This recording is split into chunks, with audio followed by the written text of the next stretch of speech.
you're looking for someone who's an expert in CRM technology, that's not me. If you're looking for someone who's a sales rep who is really interested in B2B sales, that's not me.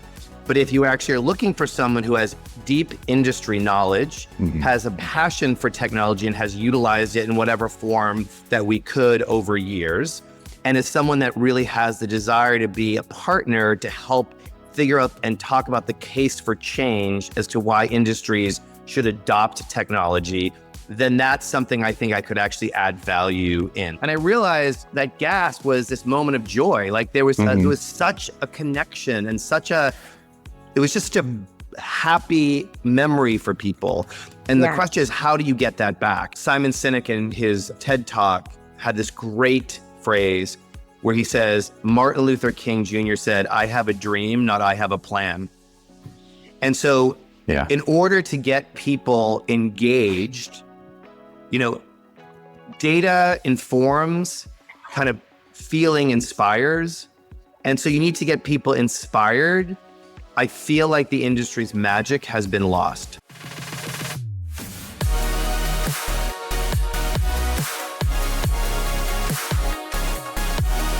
Hello and welcome to the third episode of the Retail Razor Retail Transformers podcast, the latest podcast in the fast-growing Retail Razor podcast network.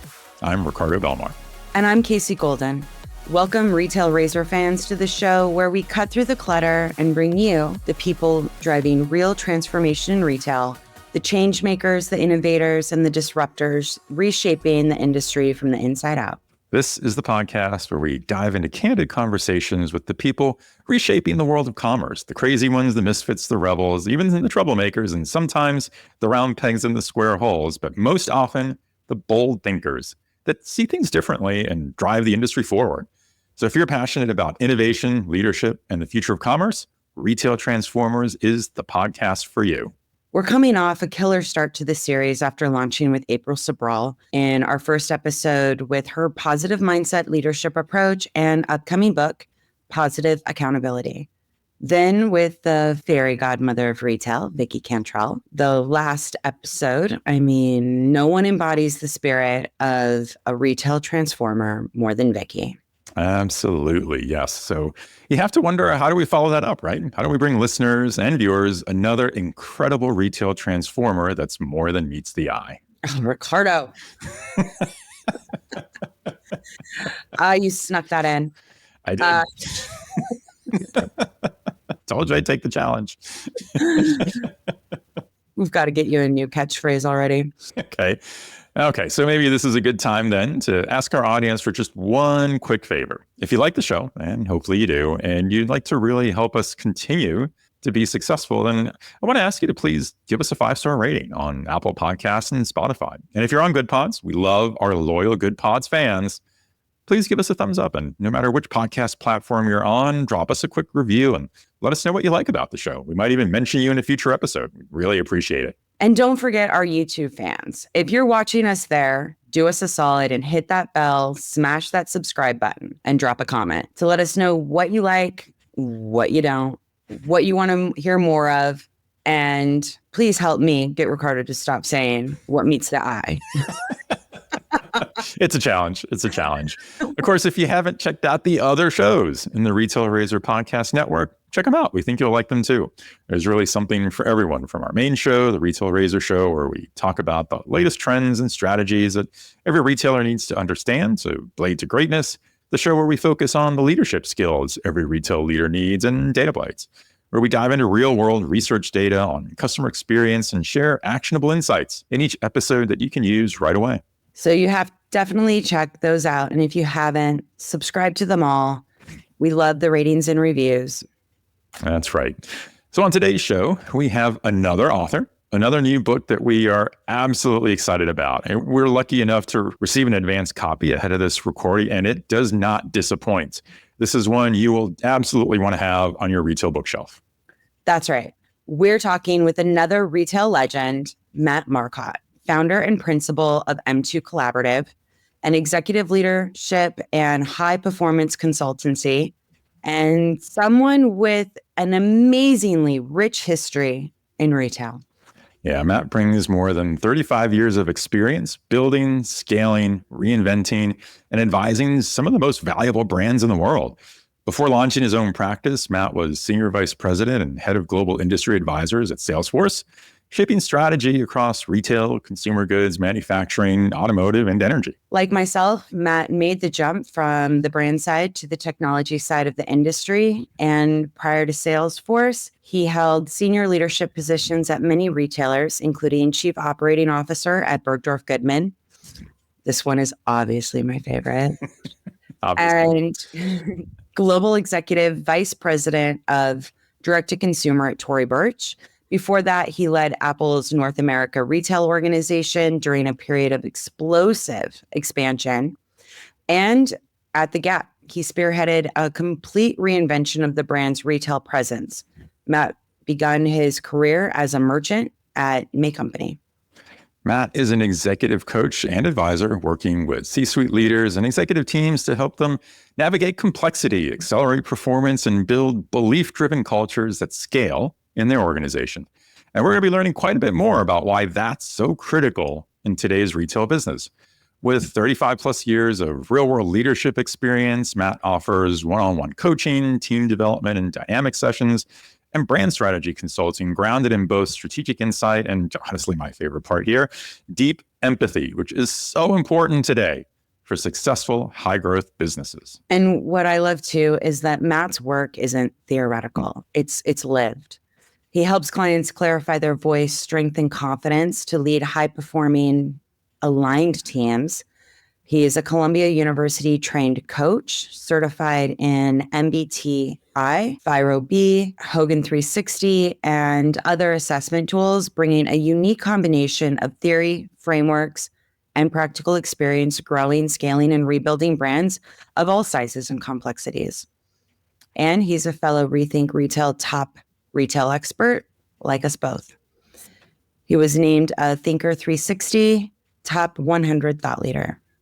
And last but not least, Matt also teaches an MBA course on consumer and brand relationships at Boston College. And somehow, amid all of this activity, he found the time to author his book, Built on Belief: Why Cultures of Commitment Are the Competitive Advantage. Just wow. I can't wait to jump into this discussion. Matt's such an amazing person, so many accomplishments, and really inspiring leader in the industry. So everybody get your notebooks ready because you're absolutely going to want to take so many notes here. You may run out of your one pen. That's right. So let's not wait another minute. Let's go right into our conversation with Matt Marcotte, founder and principal of M2 Collaborative, the author of Built on Belief: Why Cultures of Commitment Are the Competitive Advantage.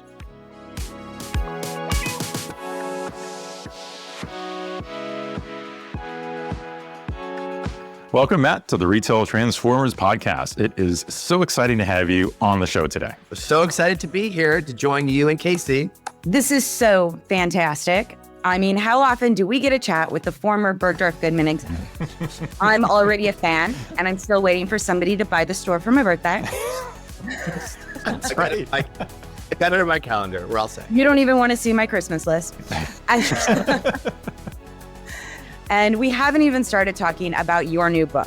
I'm very thrilled to be opening these pages. Absolutely. So before we dive into the book, I'm curious about the moment you decided to bet your career on an industry transition. Yeah. Most people play it safe, but you jumped from retail to tech. I'm guilty of the same. What was going through your head when you made that call? And for executives listening who see an opportunity in a completely different space, what was the real first step? Yeah. I mean, for me, I'd spent 30 years in retail, like building brands, leading brands, turning around brands. And it was very clear. I mean, this is something that's kind of the kind of blinding flash, the obvious, right? It was very clear that technology wasn't just kind of enabling the industry, was reshaping the industry. And what I thought was really interesting was so many conversations revolved around investment in technology, but it was like champagne taste beer budget, right? The kind of the decisions weren't being made, or the right filters or strategies weren't being created to be able to do that at scale. And so I just had this feeling that if this is where the puck is going, how do I become part of that conversation? Also learn, because I obviously needed to understand it more. And then I thought there might be an opportunity for me on the other side of the conversation to really help retailers and leaders understand and make smarter decisions about technology that can really enhance the retail customer and the retail employee experience. And so when the opportunity with Salesforce came up, I just felt like this is a really great moment to be able to do what I just said. And so, it was interesting. And this is a little bit into your second part of your question around the advice to others. For me, the reason I felt like it was something I could do was I found a role, or there was the role that I was being asked to potentially interview for, was a role that fit the skill set and what I could offer. And so what I mean by that is I think it was 13 interviews over the course of my process. Oh my goodness. Every single one of them, I was very, very clear. I said, if you're looking for someone who's an expert in CRM technology, that's not me. If you're looking for someone who's a sales rep who is really interested in B2B sales, that's not me. But if you actually are looking for someone who has deep industry knowledge, has a passion for technology and has utilized it in whatever form that we could over years, and is someone that really has the desire to be a partner to help figure out and talk about the case for change as to why industries should adopt technology, then that's something I think I could actually add value in. So there was the kind of clarity that I had around who I was, what I wanted to accomplish, what I could bring to the table. There was the transparency around, if you're looking for this, that's great, but that's not me. And of course, there was a role that actually fit what I was able to do. And so that's kind of how I made the change. And that's how I would actually advise others to get super clear about what they want to accomplish and what they can offer, and then try to figure out how that fits into a role versus shoehorning yourself into a role that really isn't what you're great at or want to do. Yeah, I think it's great advice, is just really leaning into those gifts. Retail has so many people in retail, like so much more than we think we do. Like there's just different. Right. Yes.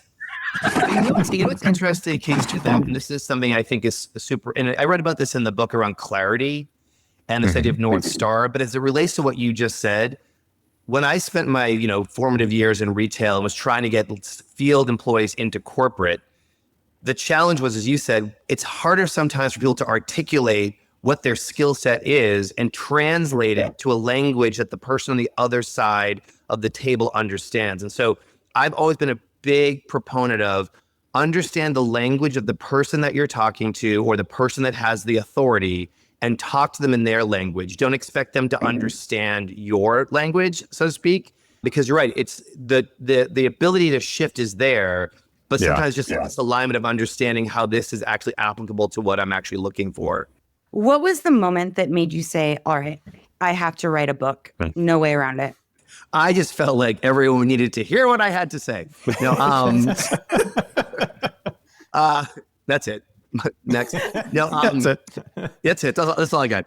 It's interesting. I think one of the benefits of the experiences that I've had, including the time that I was at Salesforce, was I got to see across hundreds of different organizations in different industries and work with their senior leadership teams. And what was really clear to me is that the challenges of leadership, the challenges of commitment, the challenges of culture are as complex and as strong as ever, if not even stronger. And I think because of the way that I have led and built my success, let's just put it that way, those things are very important to me. And so I felt as I was making this transition out of the corporate world into the practice that I now have, this was a big part of it, was to really talk about, the importance of commitment versus compliance, the importance of focusing on your internal customer before you focus on your external customer. And also just this idea that culture is not different than performance, that culture is the driver of performance. And I think that concept is still variable in people's understanding or belief of that relationship. And so I felt like there was an opportunity to talk about that. Yeah. It's interesting you say that, because one of the things that I always find too, that when you have the opportunity to work on the tech side and on that supplier side, you do get that vantage point where you see across so many different organizations. Yes. Right. And you see not just how you see the similarities and the differences, but you see things that any of the individual folks that you work with in any of those engagements, they're only seeing what's in their organization. And they can compare to past organizations they've been with, but they don't have the visibility naturally, right, into what's happening in other organizations, that because you're on that supplier side, that technology supplier side, you get the vantage point of seeing that, and you can leverage that, right? And people can learn from that in ways that the otherwise won't have access to. Absolutely. I think it's also interesting, and Ricardo, I'm sure you saw this too when you were Microsoft, because of the altitude we play at, we don't actually run their business. Yeah. You have more clarity and more objectivity around what you're seeing. That's right. And I think to your point, that just adds one more level of clarity. Yeah. And also thematic, wow, I saw this in 5 different conversations. This must mean something. Right. Exactly. Yeah, exactly. Yeah. I think it's always a big advantage. Yes. Agreed. Yeah. Yeah. I mean, I feel more people on the retail side should move over to the tech side. I think we'd get a lot better tech. I think our sales cycles would be shorter. I think our product strategy would be better, because I do think maybe you could also relate to this. Being on the tech side, looking at that altitude, I felt like I was commonly the only person in the room that knew how everything worked. Yes. Yeah. I knew how to do all those jobs. Yeah. Yes. I know what happens with the tech pack. I know what happens with the bomb. I know what's going to get cut after. Yes. Yeah. Yeah. Yeah. Absolutely. You know? And being able to be essentially like, on my end, I ended up being a solutions architect, because I saw the business, I saw the technology, I knew how to fix it, and I could productize it. Yeah. Yes. And being able to have that, I would love to see more people make the transition. Yeah. Because I think technology needs 100%. It was one of the best parts of being in that role with the team that I had, was exactly what you said. If I actually just take it out of just the tech world, I think have you heard of this term, spiderwebbing your career? Yes. So back when I was at May Company, back in the 1800s, back when I started, I went through the executive training program. And one of the things that May Company did a great job of, and many companies, I think at the time, was what they called spiderwebbing, which was to give the person as many different types of experiences as possible. And I think, Casey, to your point, I find people to be more valuable when they have more clubs in their golf bag.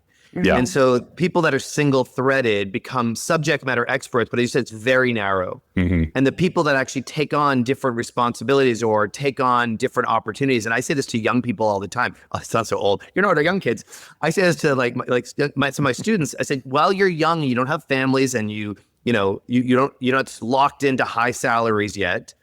Take every opportunity to learn something new and something different, because it adds context to your ability to drive a business. And to your case, like, to know how something works and to know how it connects to something else, especially in today's world, is so important. Yeah, it's so true. Yeah, there's a discussion I was in with someone recently. It was more about technology that gets put into store teams. And the one example I always bring up is a company I worked with before that did a lot of managed services in that kind of scenario. And there was a meeting we had where we brought in some outside industry analysts to kind of talk about trends and things with the whole executive team. And the analyst asked a question about, so how many people in a room have ever worked in a store?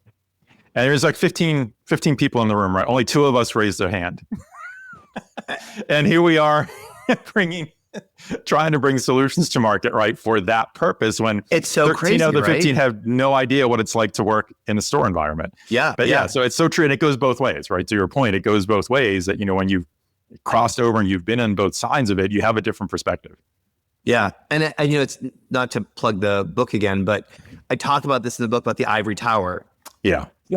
And so regardless of where it is, when decisions are made too far away from the people that actually utilize them, they're usually the wrong decisions and wrong solutions. Right. Right. So to your point, Ricardo, the fact that only 2 of you were stores before says a lot about what's going to be created in that exactly. room, right? Yeah, exactly. Yeah. So this And it is up to the brand to make sure they're very clear on who they are and the experience and their vision and having that clarity. Yeah. Yeah. Well, and speaking of the book, one thing so because I guess we should talk about that a little bit. But in fact, so let me jump in like right at the beginning. One of the things that I thought was particularly fascinating, you did, is like you literally start the book, and right at the beginning, you have a very provocative but important question to kick things off, where you ask, when was the last time you really thought about what your brand believes? And so tell us, what does that mean to you? What do you see when brands don't ask this? Yeah, it is meant to be provocative. And I also think it's something that I saw a lot in my career, which is, when companies start, right, the startup, that's all they talk about is what they believe and the North Star and the differentiation points and why they exist, because that's the whole point, right, to kind of create that escape velocity around differentiation.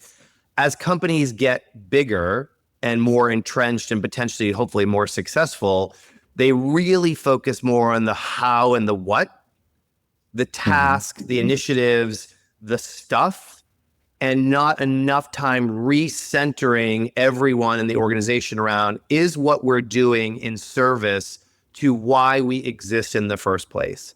And what I find is when you see that misalignment or that lack of reflection and clarification, customer experience suffers because the brand starts to not feel like the brand anymore. Brand extensions, as one example, can start to feel really bizarre. Like, why would we have done that? Or why would you be over there in that game? Like, why are you in that sandbox? Employee experience suffers and they become more compliant because they're now working task orientation versus brand, mission, vision, focus. And, it's interesting. One of the examples that I use with my class, because it's a marketing class, is this idea of brand marketing versus performance marketing. And brand marketing is really about the vision, the feel, the culture, the brand, the overarching, this is who we are and why we exist. Performance marketing obviously is about getting the next sale, right? So clicks and all those different things. And research-wise, they found when brands shifted way too much to performance marketing, it started to deteriorate brands. And so it's the same idea with this idea of belief and clarification of your North Star. If you don't know why you're doing what you're doing, then what you do is kind of a crapshoot, whether it actually works or not. Yeah, no, that's a great point. Yeah, you can, and I say that you can't have anything extraordinary happen without that concept of belief, right? Yeah, and I mean, I think brands that forget why they do what they do become forgettable to customers.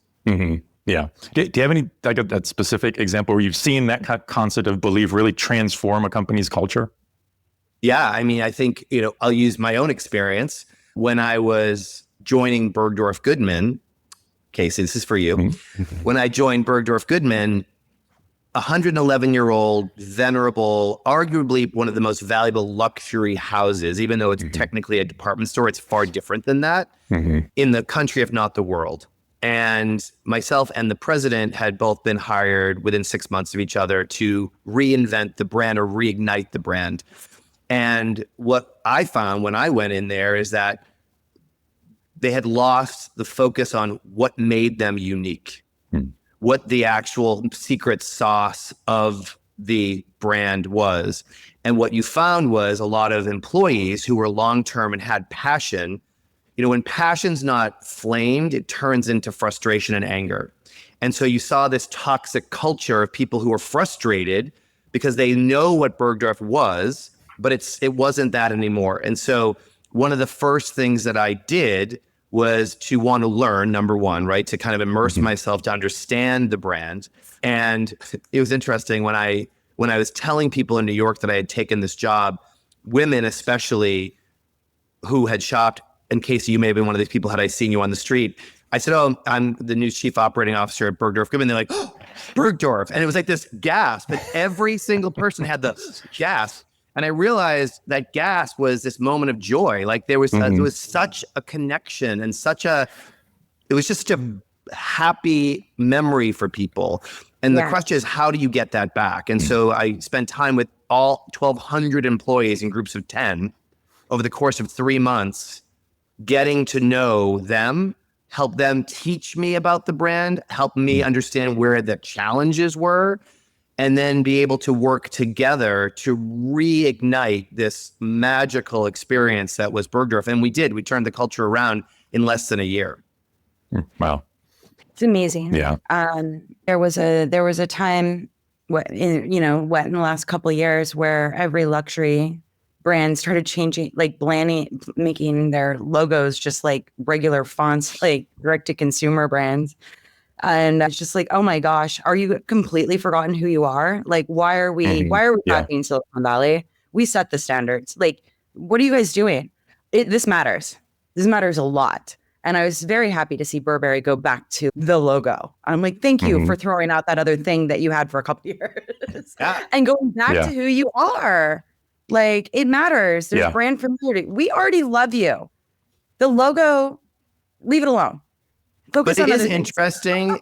It is interesting. So for the people that love brands like that, like when you talk about Burberry, the fact that you noticed that and had a reaction to the change just goes to show how committed and connected you were to the brand. So when brands make decisions, if they don't take people along with them, it feels shocking.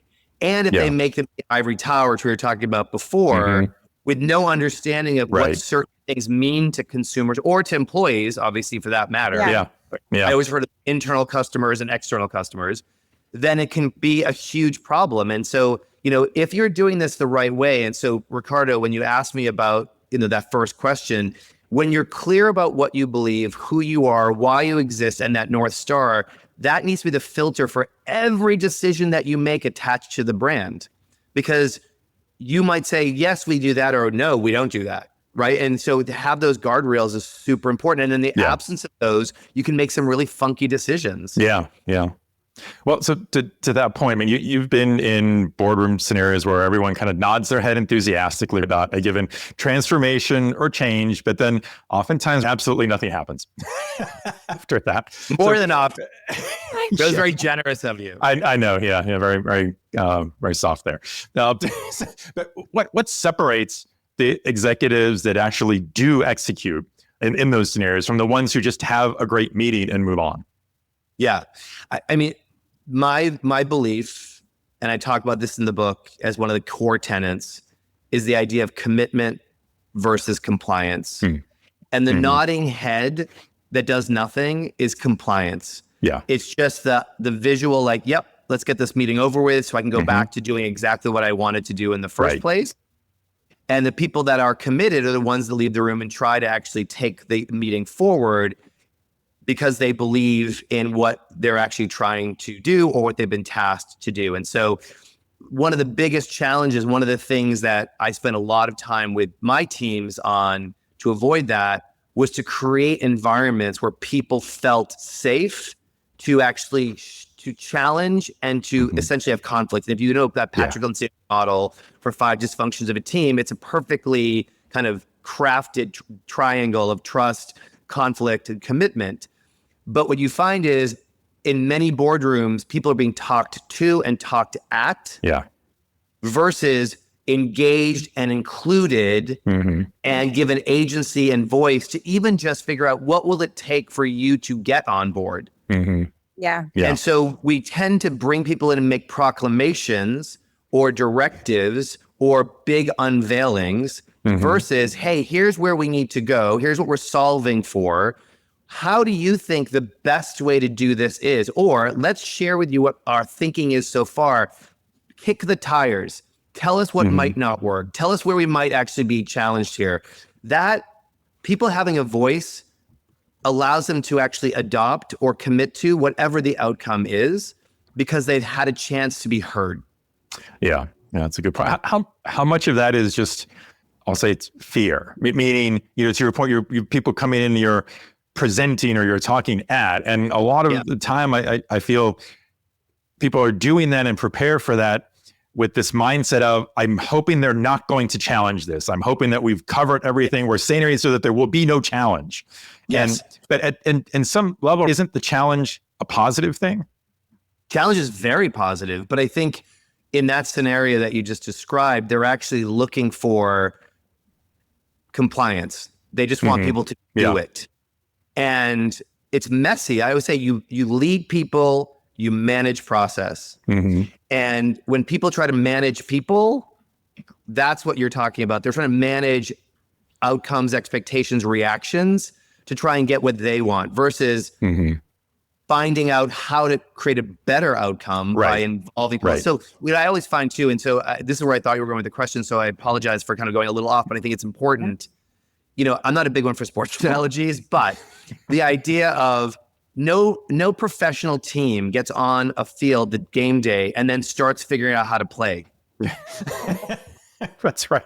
Yeah. Right? I might tune in a little bit more often, though, because that would be a great train wreck. Would that be imagine? Like, what should we do now? I don't know. I don't know. Yeah. I don't know. But I we think kick the ball out. Situations where people are compliant or fear they don't want to actually either have pushback or they don't want to be the pushback or whatever, it's because the culture is built to not support the things we're talking about. So when you get into those meetings, if the culture already exists that this is how we operate because this is who we are, then those conversations are natural. Right.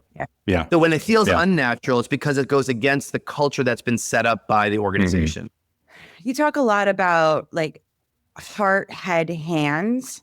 Yes. Why do companies so often start with intellect? And what changes when they start leading with emotion? Because retail, I believe, is very emotional and passionate on both sides, whether you're on the consumer or the brand side.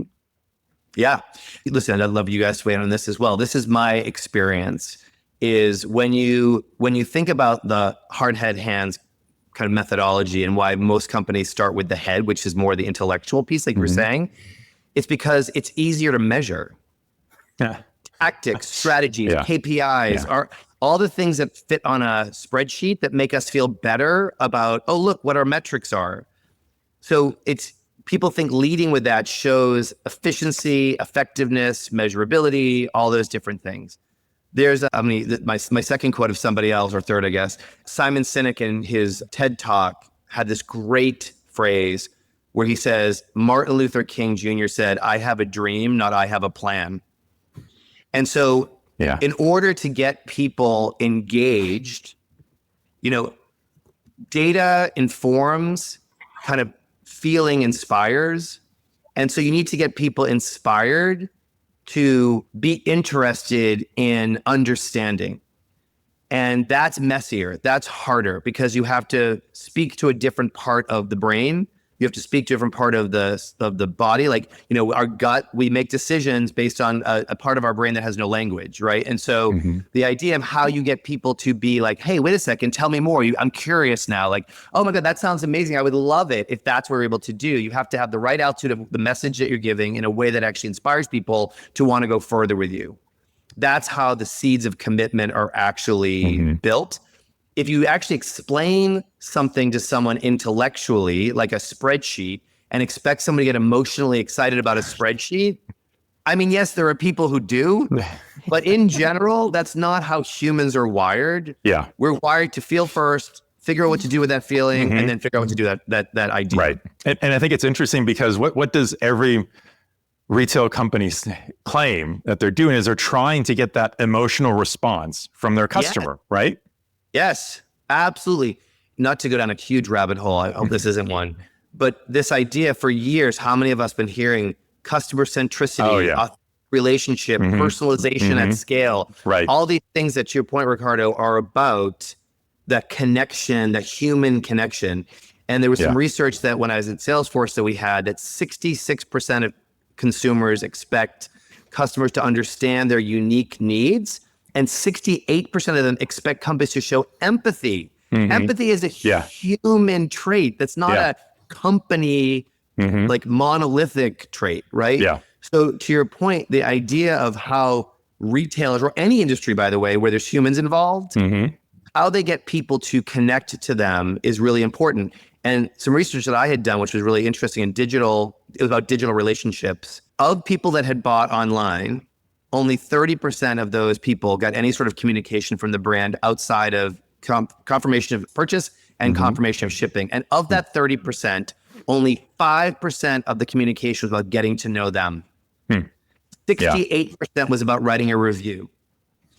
And so this idea of if you are really trying to create relationships with your internal or external customer, you have to invest in understanding and knowing all the things that drive people's motivations, not giving them some really interesting deck that is lovely and important, but it's not where you start.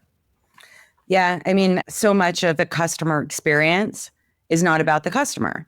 And I'm like, yeah, your customer experience is part of your brand experience, because it's not the customer. The customer's experience is quite terrible. You're being kind of rude, enforcing that they haven't bought enough. Please buy more, because you never even thanked them Yes. for buying the first thing. Yeah.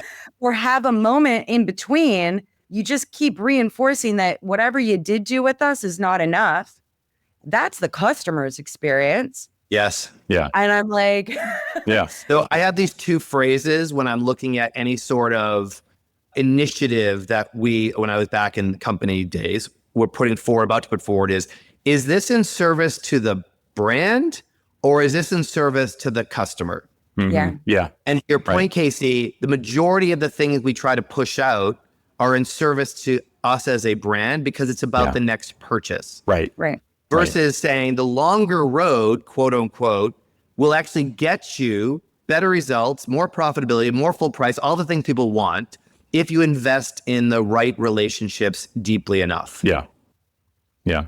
It sort of reminds me that, and many people want to draw a distinguishing line between a B2C relationship and a B2B relationship in terms of how you sell something. And one of the things that you often hear, anyone who claims expertise in B2B sales is that people buy from people, right? That even though it's a business to business sale, right? It's all about the relationship, people buy from people. But at the end of the day, in that B2C relationship, it's the same thing, right? It's exactly it's a brand. It's still a brand, and your customer happens to be a consumer in this case, not another business. But that consumer wants to treat the brand like they're buying from a friend. Yes, I think that's the big thing is changing the word relationship. You can have maybe relationship over here, but I think when you go into like enterprise sales and you go into luxury, it's friendships. They are long, multi-year friendships. But I think what's interesting, and this is one of the you just made me think of this. The friendship piece to me feels deep, right? And I think that's the ultimate goal is to get to a level of depth of understanding where I know what Casey's going to say before she says it. I know how Ricardo is going to react to this change in pricing or product. So that investment, to your point, whereas relationships could be superficial depending on how you do them. But I think that at the end of the day, the idea of getting to understand people on their terms with what is important to them and connecting in that way is really, really critical and unfortunately incredibly undervalued and underserved in all industries. It's not just retail. Yeah. When you think of customer experience, how do you break it down to connect, deliver, and transform? Yeah. So for me, the full kind of journey is connect, assess, deliver, exceed, transform. And you'll appreciate this being people who worked in the retail worlds. I hated that it actually spells a word because words are usually programs and programs are usually about compliance. And so I was like, that is so true. But I could not I didn't create it that way. Just I was like, oh no, it spells cadet. Anyway, so and then I said, maybe start with a French as cadet. Maybe that sounds better. I don't know. But anywho, the idea of it is when I kind of put this together, it was how do you think about simplification of a human relationship journey? And so what we were just talking about is a version of that. So connection is this idea of getting to know somebody. And it's not the person standing at the front door of a retailer saying, hello, welcome, hello, that's greeting. But people say connect, they equate connection with greeting in the traditional way of welcoming people. I'm talking about connection as to being curious, asking questions, learning, listening at a +5, which means listening with a willingness to be altered, that active listening idea, where you're gathering information, you're asking questions, you're really trying to understand the consumer or the employee in this, because I have also both of those customers. And once you understand, then the assess part is to say, okay, based on the stated needs that they've given me and the unstated needs that I've heard in the conversation, here are the offerings that I have to match. And that can be something that exists already. So, oh, we have to go create that, or wow, we've never thought about that. But the assess piece is taking data and making kind of a strategy out of it. The deliver piece is flawless execution. So Casey, you and I were talking before we started recording about the jean, your customer will want a new denim. If that person wants denim in a size 32-30, flawless execution is, let me go get it.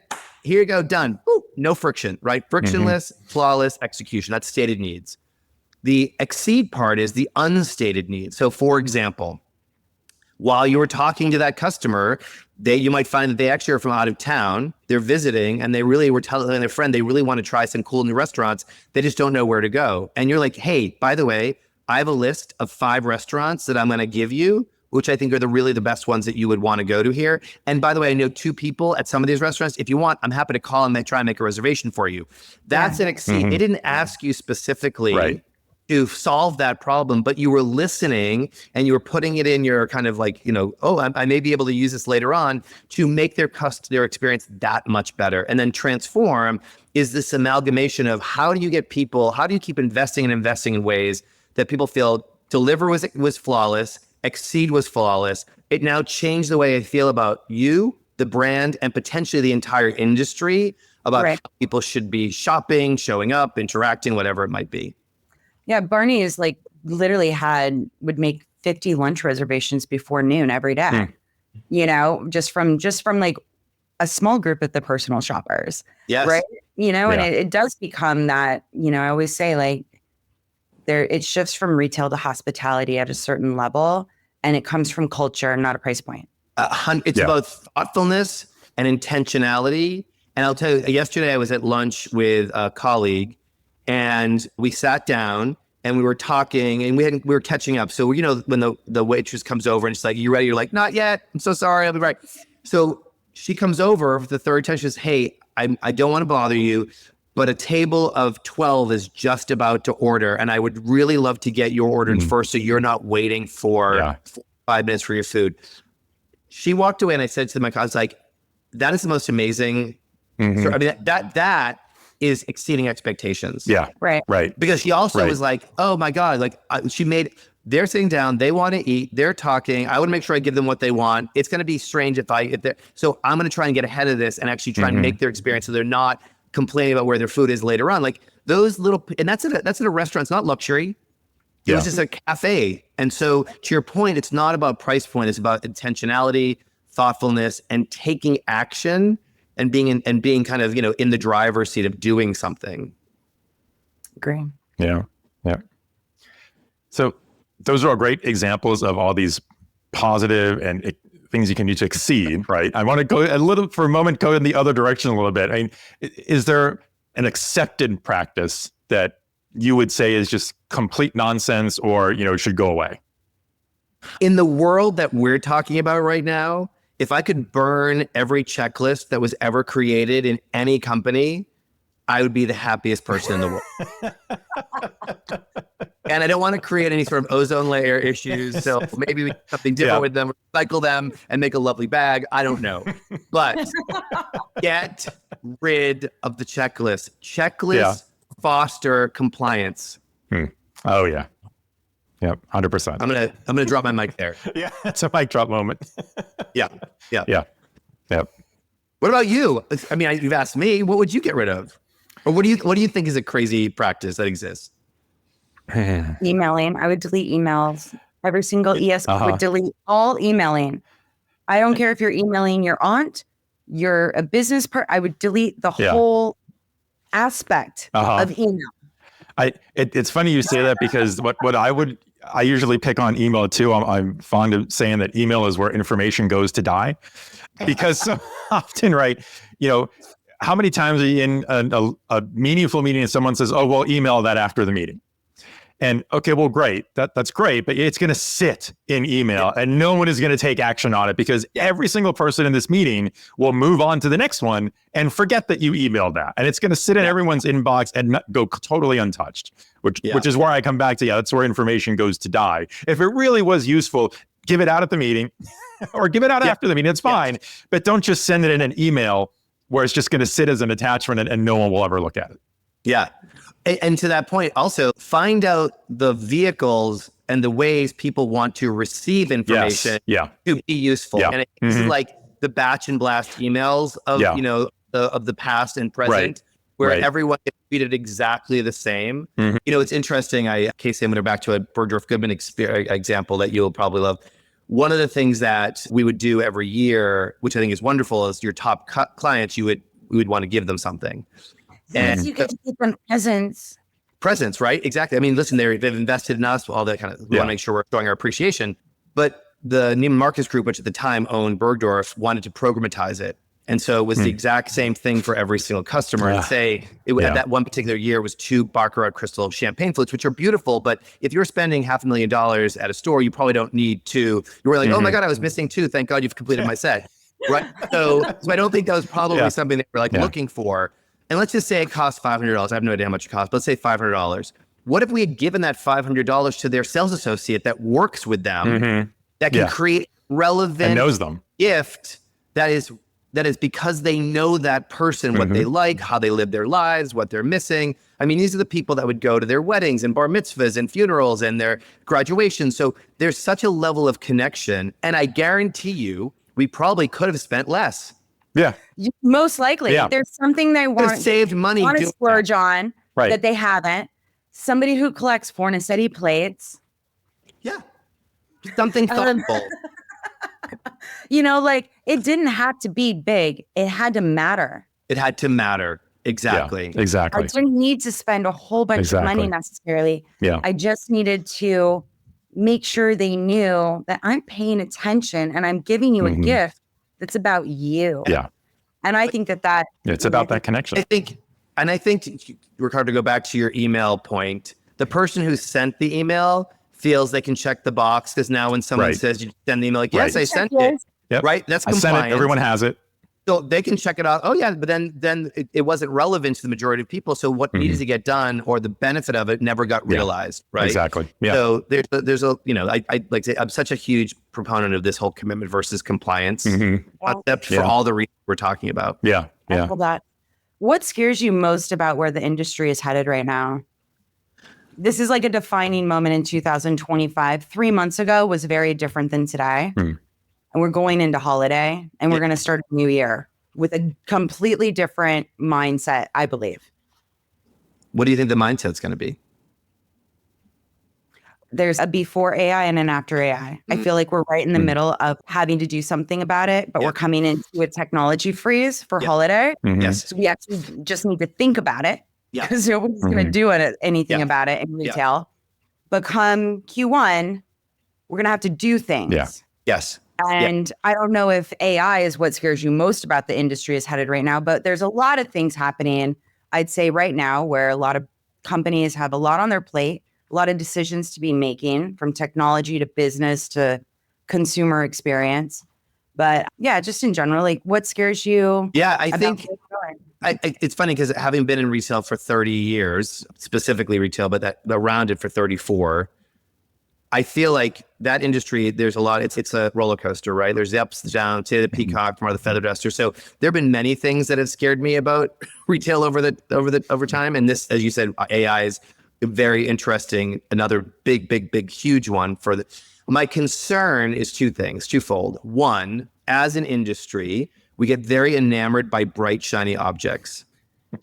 And so without foundational kind of strength to layer on other things is it's not a good idea. Let's just put it that way. And so I think we want to get credit for being at the forefront or being in the conversation or investing in the things that the world is talking about, which by the way, are super important. Don't get me wrong. Mhm. But if I think about what really matters to employees and to consumers, it's like Maslow's hierarchy. There are basic, fundamental human needs that if we got those right, Yeah. more customers would come to us. Right. More customers would stay to us. It's all the things we've been talking about. You don't need AI to build a customer relationship. AI can really help you serve up great data to make it easier. So I love that. But I think we have to be careful that we don't look at technology as the experience, but rather look at it as the enabler of the experience. Yeah. And you have to define as a brand, what is the experience you want to give based on who you are? And what kind of experiences your customer want based on how they want to interact with you? And then how do you make that work? And I will tell you, having done this for 30 years, it's not always about the most expensive investment. It's all the things we just talked about. It's actually about getting really clear, really focused, and really investing in the right things. And because I feel like that's still a challenge, I feel like the industry's magic has been lost. Yeah. Retail, we started off talking about this, and Casey, you said retail's emotional. And I feel like the emotion in retail, unless you're literally in luxury, and even one you could argue that's probably not the same anymore either, has really, it doesn't happen at scale. Mom and pops, one-offs, great little like boutiques that are curating. There you find magic, but magic at scale is something I think we have to kind of try to reclaim. Yeah. And you're so right that so often in the industry, the latest and greatest technology becomes that bright, shiny object that distracts people from that core basic function. And you forget that the technology is just supposed to be a tool. It's not supposed to be the experience, like you just said. It's a tool that lets you do other things. And AI may be one of the most amazing tools that a retailer can use if used right, but it doesn't become the experience necessarily. It should enable new experiences. And I think that's to me, that's the things I hope we end up seeing from this, is that there's a lot of interest right now in people wanting to use new, and this is true with every new technology, right? You ask the question, well, what can this new technology do that helps us reduce costs, become more efficient, right? Versus asking the question, what can it let us do that we could never do before? That might help us deliver a new experience that brings more customers to us. And I think that's the question that not enough people are asking, that I'm hoping after holiday, maybe that's the number one question we'll see. Yes. And to your point, AI will be wonderful for the things you talked about at the baseline of removing cost, creating efficiency. Yeah. My challenge to any company that uses AI is, what are you doing with the money you're saving? Where is it going? Yeah. Are you investing it back in the bottom line in the share price? Are you investing it back into your most important resource, your employee? How are you actually creating a flywheel that's a positive one versus having these moments of, we got this big savings money, it's a one-time event, let's just put it in the share price, got a bump, but now we're no further along. I remember when I was at Gap, we were the darlings of Wall Street for the longest time, and we wanted our share price to keep going up. And so we kept reinvesting into the share. But we had huge systems that needed to be upgraded around micro merchandising. Remember when people first started to talk about micro merchandising? And we didn't do it. And then all of a sudden the business tanked. And then we really were saying, well, one way we could actually get more relevant is by having micro merchandising. We didn't have the money to invest in the system because we used that. Already used it. Yeah. I think this kind of be really clear about what's going to get you to the long-term promised land is tough in an industry where we work seasonally, quarterly, fast. Right. And so our brains are not necessarily wired to that ability to feel okay with things that take longer. Yeah. And I think it goes back to a point you made earlier that, are you doing that in service of the company, or are you doing it in service of your customer? Exactly. Yeah. Thanks for listening to that, Ricardo. That's my You're first like, takeaway. I'm taking one thing away. Yeah. Well, so speaking of takeaways, last question for you here. If there's one takeaway you want any leader that runs out and gets a copy of your book tomorrow, what's the one takeaway you want them to remember after they're done with the book? Yeah. It's kind of a little bit in the title, which is belief that gets translated into commitment is the ultimate competitive advantage. Like, I really cannot stress that enough, that culture of commitment are the way that people are going to drive better results, better profitability, long-term success. And yes, it is I call it a front loading of effort that has a huge ROI in the back end. So if there's one thing, I would say that would be it. Yeah, makes sense. Yeah. Yep. It takes the leaders of an organization to, create that culture, execute that culture, inspire it, and make those tidal wave changes. If the executives aren't leading that, it's very hard for everyone else to maintain that passion. Yes. And that capital LOVE. There's always, they always say there's a thin line between love and hate. And when you work for brands that you believe in, that you feel connected to, and you love, everything that happens at work impacts you. I loved Ralph Lauren. I moved across the country to only work at Ralph Lauren. He was the only person I wanted to learn corporate from. It was hire letter or restraining order. You pick. You went nowhere.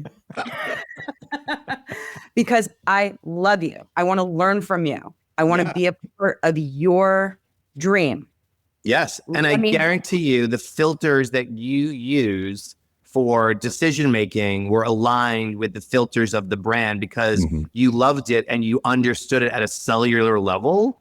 And it makes a huge difference. And that's why I say compliance requires supervision. Commitment creates partnership. And you were part of Ralph Lauren. You weren't working for Ralph Lauren, right? I totally felt like I was part of it. Makes all the difference. I mattered. I had never met him before, but I knew that I mattered. He was in good hands. I got you. I will dig my heels in to protect do whatever it takes, right? It's funny. When back in the day when Gap was the darlings of Wall Street, I worked there for 9 years, and I've been very lucky because I've worked every brand I've worked for. I absolutely love, like you, Case. I've had such an amazing experience, and so lucky. But when recruiters would try to get people from Gap to leave, they wouldn't leave, and so they referred to it as bleeding blue. That people who worked there were, like you said, it was like your Ralph Lauren example. It was like everyone was there for the right reasons, and when you're part of that, it's so inspiring, right? It's just, so if you see it, it can be. And I think that we've all experienced that in our lives. And so why isn't that possible at scale? It can be. It can be. Yeah, 100%. Well, I can't tell you how much I've enjoyed this conversation. I think the entire audience and Ricardo know how much I've enjoyed this conversation. I want to keep you forever and just hold you up and put you in my pocket. We'll go shopping at Bergdorf together. I know some people. Yes. Yeah, well, I'm going to getting the book, and that will definitely be in my pocket. And I will definitely be gifting this book for the holidays to a handful of people.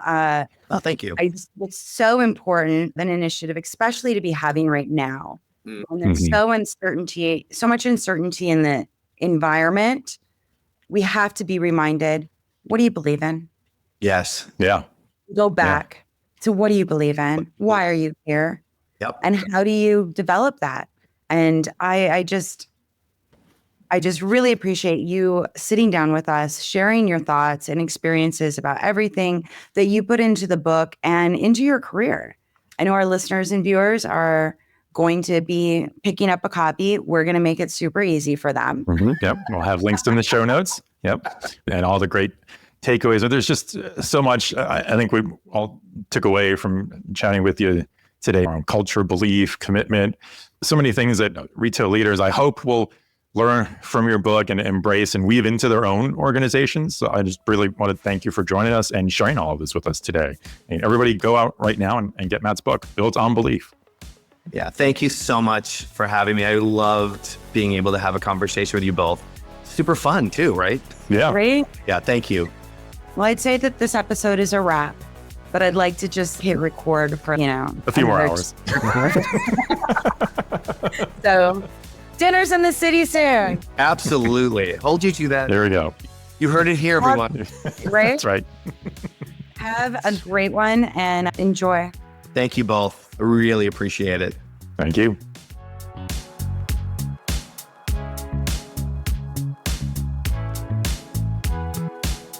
If you enjoyed our show, please consider giving us a 5-star rating and review on Apple Podcasts, Spotify, or Good Pods. Remember to smash that subscribe button in your favorite podcast player. and like and subscribe to our YouTube channel so you don't miss a minute. I'm Casey Golden. Please follow us on social and share your feedback at Retail Razor on LinkedIn, Blue Sky, Threads, and Instagram.